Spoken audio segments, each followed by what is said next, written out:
Bismillahirrahmanirrahim. Assalamualaikum warahmatullahi wabarakatuh. Alhamdulillah wassalatu wassalamu ala Rasulillah wa ala alihi wa sahbihi wa mawalah, amma ba'd. Broco dan broci dimanapun kita seluruhnya berada, bagaimana puasa tak? Lancar ji?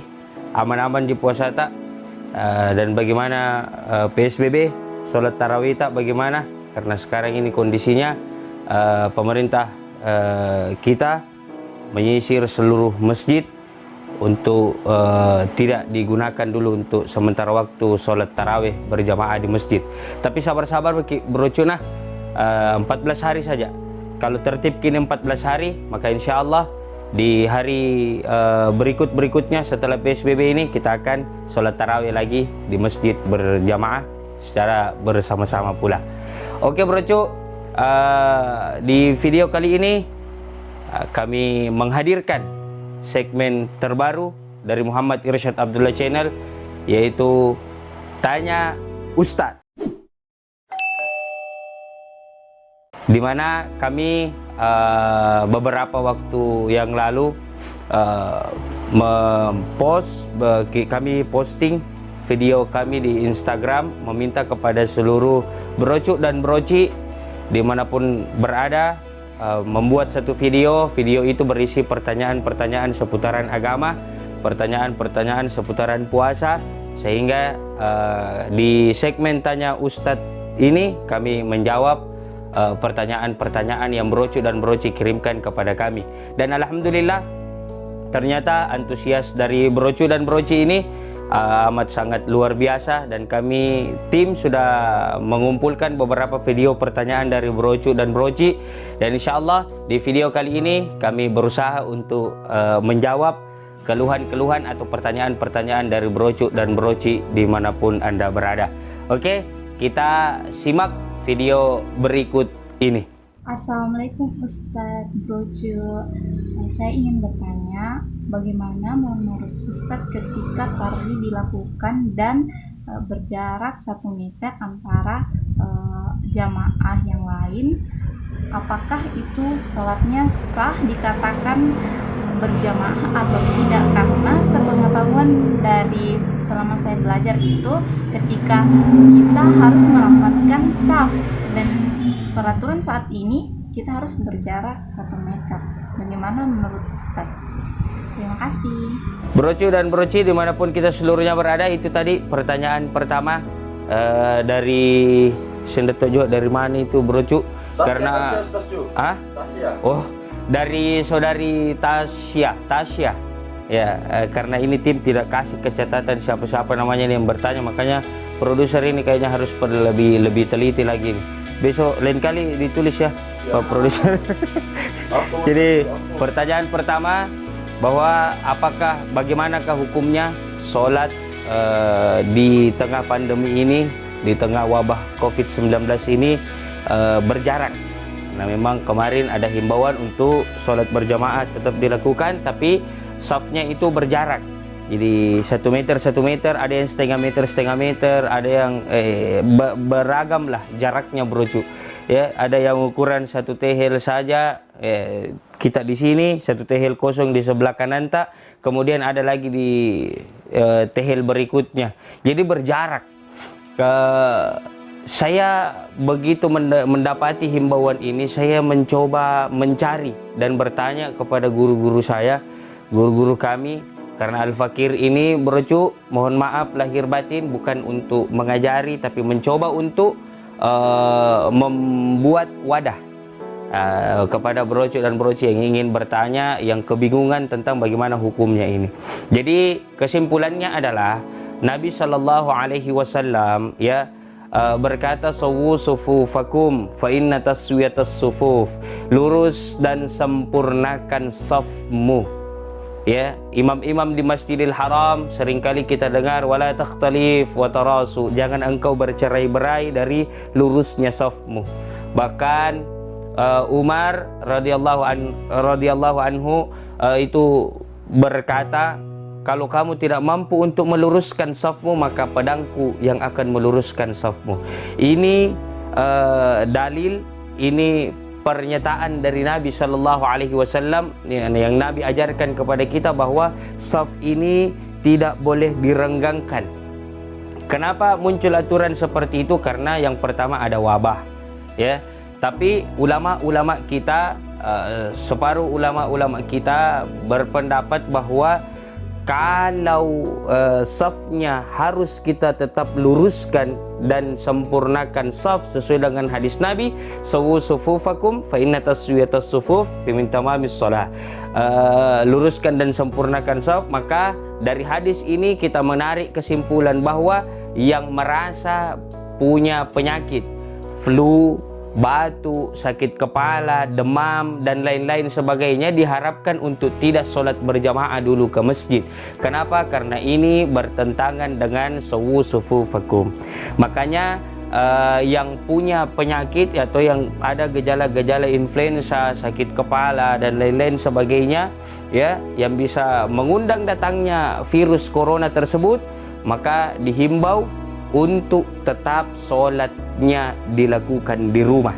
Dan jangkit ragu brocu dan broci dimanapun kita seluruhnya berada, kalau sholat 5 waktu tak kita lakukan di rumah masing-masing, mau itu berjamaah dengan keluarga yang ada di rumah, mau itu kita sholat sendiri di dalam rumah tak, tetap pahalanya dapat pahala sholat berjamaah. Kenapa? Karena kita di dalam masa pandemi atau ada wabah yang mengurung kita dan membatasi kita untuk tidak keluar dari rumah. Jadi pertanyaan pertama ini sangat menarik, memang terkhusus untuk kita yang lagi terkena musibah wabah COVID-19.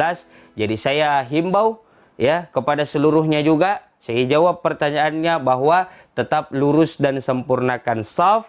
Mereka saudara-saudari kita yang sakit jangan dulu berjamaah ke masjid, silahkan sholatnya di rumah. Yang normal-normal saja kesehatannya, yang tidak merasakan sakit, tidak ada gejala flu, sakit kepala, demam, dan lain-lain sebagainya, maka dihimbau untuk kalau bisa kita berjamaah ke masjid, safnya tetap diluruskan. Jadi seperti ini jawabannya, lebih dan kurangnya mohon dimaafkan. Selanjutnya, Brocu dan broci, kita melangkah ke pertanyaan yang kedua, video yang kedua. Seperti apa videonya? Kita simak video berikut ini. Assalamualaikum Pak Ustaz Cu. Mau Kak bertanya, pernah waktu bulan Ramadan lalu sepupuku ceritanya lagi bucok Pak Ustaz. Tapi dia pakai uangku buat bayar itu palu basah. Kira-kira itu dosanya Pak Ustaz saya ikut tanggung kah atau enggak Ji, atau bagaimana Pak Ustaz, mohon dijawab. Oke brocu, itu tadi pertanyaan yang kedua dari saudari Anni. Anni, cocok yang produser. Anni Hikmayani. Anni Hikmayani, ya. Jadi pertanyaan kedua ini dari saudari Anni Hikmayani, bagaimana hukumnya ada sepupunya yang bucok. Bucok ini bukan nama orang brocu, ya. Siapa tahu brocu juga ada yang nonton kodong videoku ini di Jakarta, nggak tahu apa itu bucok. Ada yang nonton dari Sumatera mungkin toh, misalnya ada yang dari Pakistan yang tidak tahu apa itu bucok, karena ini bucok istilahnya anak-anak kodong di Makassar. Bucok ini buka coko-coko. Masih ada juga yang tidak tahu buka coko-coko.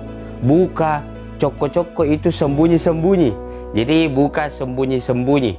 Belum waktunya buka memang. Baru jam 10 pagi buka memang. Tapi sembunyi-sembunyi. Seperti itu bahasanya agak kasar mungkin itu brocu, orang yang mengambil haknya orang lain, kayak pencuri dan lain-lain sebagainya, ya. Buka yang belum waktunya buka, dia sudah buka di luar karena mungkin faktor tidak tahan untuk berpuasa. Maka pertanyaan ini sangat bagus dan ini banyak yang alami. Ya, terkhusus di Makassar ini banyak yang seperti ini.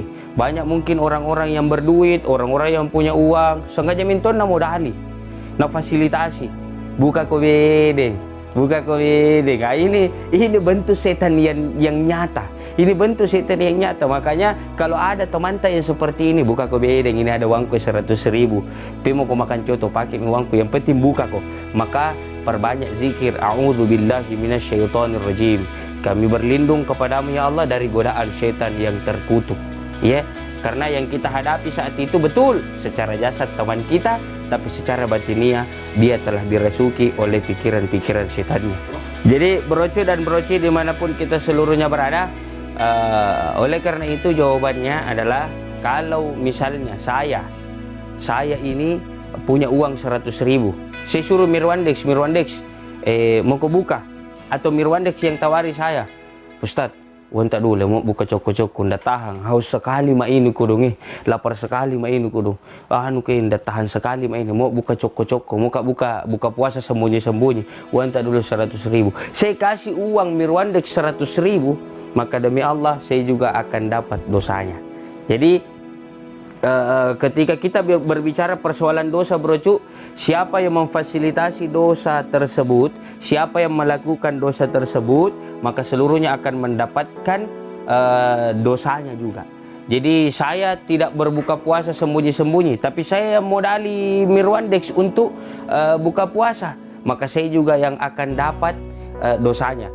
Kemudian warung yang buka, warung yang ditempati Mirwandex juga berbuka puasa, kalau dia fasilitasi Mirwandex untuk berbuka, makan, minum dan lain-lain sebagainya, maka dia juga akan mendapatkan dosanya, dan orang-orang seperti ini akan dikumpulkan oleh Allah Subhanahu wa taala dan akan dimasukkan ke dalam nerakanya Allah Subhanahu wa taala. Sekira ini jawabannya.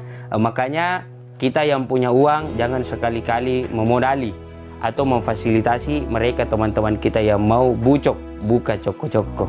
Mudah-mudahan bermanfaat jawabannya. Sekian jawaban yang kedua. Oke brocu dan broci dimanapun kita seluruhnya berada, kita lanjut ke pertanyaan yang berikut, pertanyaan yang ketiga. Squeakan pertanyaannya. Bismillahirrahmanirrahim. Assalamualaikum warahmatullahi wabarakatuh.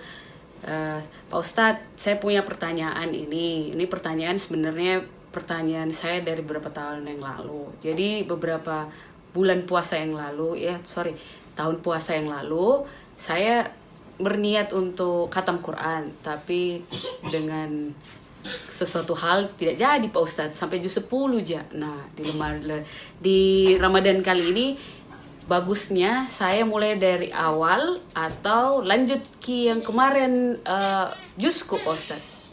Mohon jawaban tak bantu ki juga Pak Ustadz. Wassalamualaikum warahmatullahi wabarakatuh. Oke brocu, itu pertanyaan yang ketiga.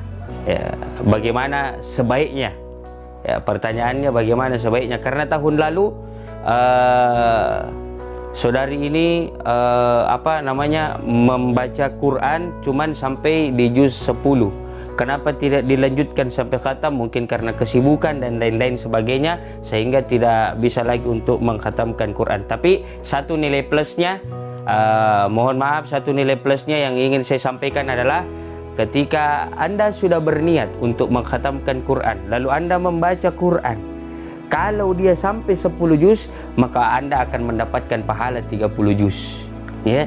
Saya ulangi sekali lagi, Anda berniat di dalam bulan suci Ramadan untuk mengkhatamkan Quran, niat Anda sudah mendapatkan pahala dari Allah. Kemudian Anda mengaplikasikannya, Anda membaca juz 1, juz 2, juz 3 sampai juz 10. Sampai di juz 10 itu Anda tidak lagi melanjutkan sampai khatamnya itu Al-Quran atau sampai selesainya juz 30. Anda berhenti di juz 10 mungkin karena kesibukan dan lain-lain sebagainya, kita tidak tahu ya persoalan urusan duniawi kita. Tapi mungkin memang dengan urusan dunia itu kita tidak dapat menyelesaikan bacaan Quran kita, Anda tetap mendapatkan pahala khatam Quran 30 juz. Jadi tahun lalu saudariku yang bertanya, Anda mendapatkan pahala 30 juz khatam Al-Quran. Di tahun ini bagaimana sebaiknya Ustadz? Saya lanjut juz 11 sampai juz 30 atau saya ulang dari awal? Sebaiknya menurut hemat saya kita ulang dari juz 1 di tahun ini, ya.